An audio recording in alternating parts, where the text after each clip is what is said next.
Adriana Kalaja, zyrtare nga Partia Demokratike, thotë se drejtuesit e kësaj partie duhet të largohen nëse nuk mbrojnë dot votën. Ajo thumbon Sali Berishën që nga një anë qanë vjedhjen e votave dhe nga ana tjetër bën marrëveshje me Edi Ramën. Ndërkohë, kur shoh refrenin dhe qarjet e zakonshme se po na vjedh prap Rama, se po i blen prap votat krimi, se po aktivizohet e gjithë administrata dhe struktura shtetërore në vjedhjen e zgjedhjeve, duhet kujtoj se vota mbrohet me përballje dhe jo duke u qarë apo duke nënshkruar marrëveshje me grabicin apo atë që ka kryer krim zgjedhor. Nëse nuk e bëni dot, hapni kraun, kaq, post scriptum. Nuk e di, por kur po shkruaja këtë status, më kujtua ajo Barsaleta kur i grabituri ose viktima i kërkonte Ajdutit marrëveshje për t'i kthyer gjysmat e atyre që kishte vjedhur. Deklarata e Adriana Kalajas është një goditje drejt për drejt ndaj Sali Berishës, njeriu që prej më shumë se 3 dekadash mban peng Partinë Demokratike, duke e kthyer atë nga një forcë politike me potencial pushteti në një strukturë të brendshme mbijetese që jeton me justifikime dhe iluzione.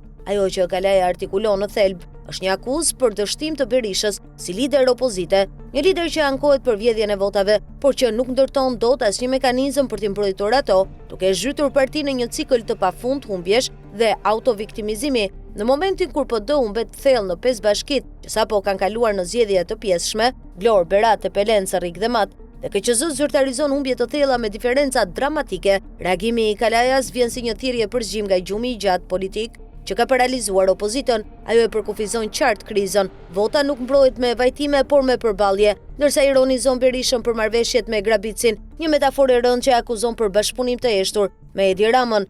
Në thelb, Kalaja thot atë që shumë demokratë mendojnë por nuk guxojnë ta shprehin. Berisha nuk është më simboli i rezistencës, por i bllokimit. Ai flet për vjedhje zgjedhjesh, por nuk ka më as energjinë dhe as besueshmërinë për të përballur me një regjim që dikur pretendonte se do ta rrëzonte me një revolucion moral. Në vend të strategjisë, Berisha ofron alibi, në vend të vizionit ai ofron nostalgji. Kjo është arsyeja pse PD ka mbetur e izoluar, e papërfaqësuar dhe e zhgënjur. Kur Kalaja thot nëse nuk e bëni dot hapni kraun, ajo nuk po flet për ndonjë rotacion teknik, por për largimin e një mentaliteti të tërë që e ka kthyer opozitën në një arenë personale për mbijetesë politike të Berishës. Ajo kërkon që PD të çlirohet nga kultura e frikës, nga cikli i marrëveshjeve të errta me mazhorancën dhe nga liderët që shohin zgjedhjet si instrument për të ruajtur kontrollin e brendshëm, jo për të fituar pushtetin. Në këtë kuptim, reagimi i Kalajas është më shumë se një status në rrjete, është një akt akuze kundër liderit që ka humbur moralin për t'u dhequr. Ajo e demaskon Berishën si njeriu që nga simboli i betejës kundër regjimit është kthyer në garanci të qëndrueshmërisë së tij.